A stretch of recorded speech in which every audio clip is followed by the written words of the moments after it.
విధంగా అనేక అభివృద్ధి కార్యక్రమాలు టౌన్లో జరిగింది, మీరంతా కూడా చూశారు. అదేవిధంగా ఎన్నికలప్పుడు ఏవైతే హామీలు ఇచ్చారో, సంక్షేమ పథకాలు చెప్పారో, చెప్పినవి చెప్పినట్టుగా గడిచిన 5 ఏళ్లలో ఎన్ని ఇబ్బందులున్నా, కోవిడ్ వలన 2 సంవత్సరాలు కోల్పోయినా చెప్పిన హామీలన్నీ కూడా అమలు చేసి చూపించారు జగనన్న. మరి ఇవాళ సంక్షేమ పథకాలు ఒకవైపు, అభివృద్ధి కార్యక్రమాలు ఒకవైపు, ముఖ్యంగా సాగునీటి రంగం గురించి ఒక్కసారి ఆలోచించండి.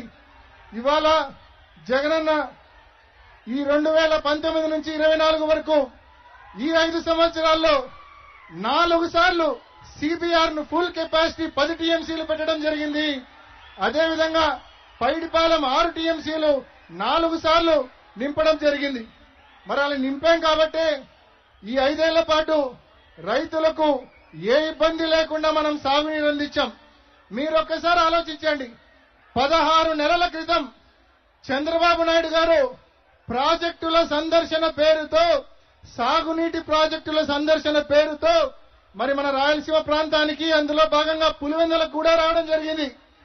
ఆయన పులివెందులకు వచ్చిపోయినాక ఈ 16 నెలల్లో వర్షమే లేదు, వర్షమే కనిపించలేదు. ఈ 16 నెలల్లో వర్షం పూర్తిగా దూరమైన పరిస్థితి చంద్రబాబు నాయుడు గారు సాగునీటి ప్రాజెక్టుల సందర్శన తర్వాత.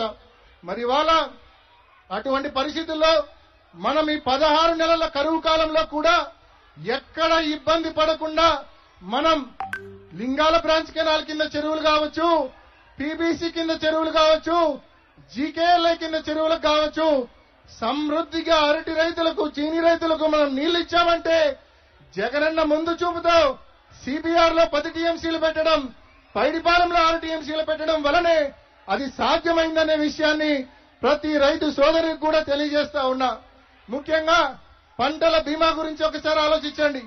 2014 నుంచి 19 వరకు మన జిల్లా రైతాంగానికి 750 కోట్ల రూపాయలు మరి వ్యవసాయ బీమా వస్తే, పంటల బీమా వస్తే, జగనన్న ప్రభుత్వంలో 2019 నుంచి 24 వరకు 1100 కోట్ల రూపాయలు పంటల బీమా రైతులకు అందింది. అదేవిధంగా ఇన్పుట్ సబ్సిడీ 2014 నుంచి 19 వరకు చంద్రబాబు హయాంలో కేవలం 40 కోట్ల రూపాయలు మాత్రమే ఇన్పుట్ సబ్సిడీ రైతులకు అందింది.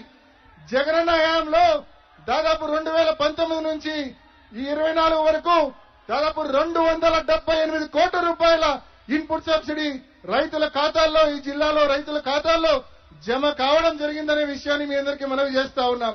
2023 ఖరీఫ్ లో వర్షాభావ పరిస్థితుల వలన మనం ఏదైతే నష్టపోయామో ఆ 2023 ఖరీఫ్ కు సంబంధించిన పంటల బీమా వచ్చే జూన్ మాసంలో రైతుల ఖాతాల్లో తప్పకుండా జమ అవుతుందనే విషయాన్ని కూడా మీ అందరికీ కూడా మనవి చేస్తా ఉన్నా.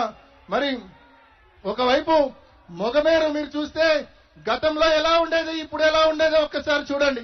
మొగమేరు కట్టలు పటిష్టం చేయడం జరిగింది, చెక్ డ్యాంలు నిర్మించడం జరిగింది, రైతులకు ప్రయోజనకరంగా చేయడం జరిగింది. అదేవిధంగా మొగమేరుతో పాటు మరోవైపు చక్రాయపేట మండలం చూడండి, గాలేరు నగరి, హంద్రి నివాస్, సుజల స్రవంతి అనుసంధానంలో భాగంగా ఇప్పటికే అక్కడ కాలేటి వాగు డ్యామ్ ను 0.1 నుంచి 1.2 టీఎంసీల స్టోరేజ్ డ్యామ్ గా దాన్ని పూర్తి చేయడం జరిగింది. ఇవాళ వర్షం నీళ్లు వస్తే మనం అక్కడ పంప్ హౌస్ల నిర్మాణం పూర్తి చేస్తే మరి చక్రాయపేట మండలంలో దాదాపు 40 చెరువులకు నీళ్లు ఇచ్చే అవకాశం ఉందనే విషయాన్ని మీ అందరికీ మనవి చేస్తా ఉన్నా.